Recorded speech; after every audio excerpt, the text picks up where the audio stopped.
Et on commence ces news avec du taekwondo, championnat du monde féminin, Gbagby en or à Riyad. Le premier championnat du monde féminin G4 Open de Riyad a été marqué par la belle victoire de la taekwondoïne Gbagby Ruth. En effet, la double médaillée de bronze olympique ivoirienne n'a pas fait dans la dentelle dans la finale qui l'opposait à la française Magda Wade-Henin. Résultat des courses, Gbagby Ruth s'est orné le cou avec la médaille d'or. Elle rentre dans l'histoire de cette compétition en étant la première athlète à décrocher le précieux métal. On poursuit avec du rugby à 7, hommes et dames. Fortune diverse pour les sélections ivoiriennes. La Côte d'Ivoire était présente au Ghana le week-end dernier à la faveur du tournoi pré-qualificatif comptant pour la Coupe du monde de rugby à 7. Très attendu, les hommes ont terminé 3e de ce tournoi.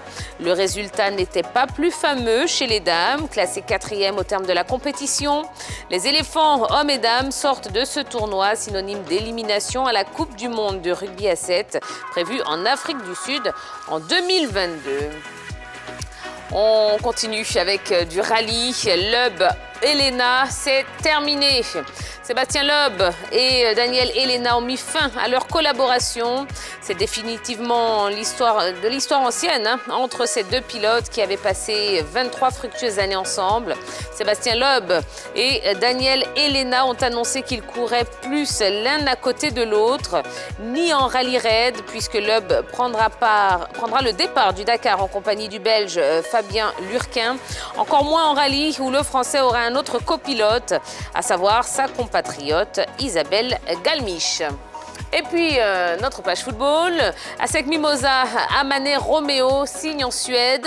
L'ASEC Mimosa vient de renflouer ses caisses avec le transfert d'un de ses joueurs issu de l'académie Mimosifcom. Il s'agit de son jeune milieu de terrain de 18 ans, Amane Akua Romeo.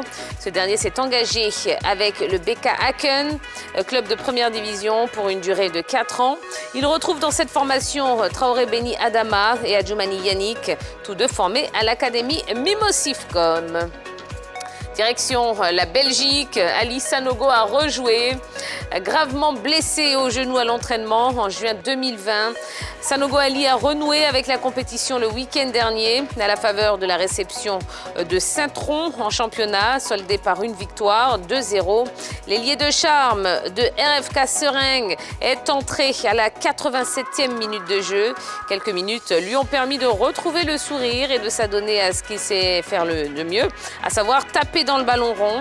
En tout cas, l'attaquant ivoirien a pris du plaisir à savourer les minutes qu'il a passées sur l'aire de jeu. Et puis, on termine avec la Super Coupe CAF. Doha accueillera la finale. La Confédération africaine de football vient de désigner Doha pour recevoir la finale de la Super Coupe CAF. Prévue dans la capitale qatari, le trophée de cette compétition mettra aux prises dès le mois de février le national Al Ahly du Caire, vainqueur de la Ligue africaine des champions, et le Raja de Casablanca, victorieux de la Coupe de la Confédération. Une finale qui devrait tenir toutes ses promesses entre ces deux géants d'Afrique. Voilà l'essentiel de l'actualité sportive du jour.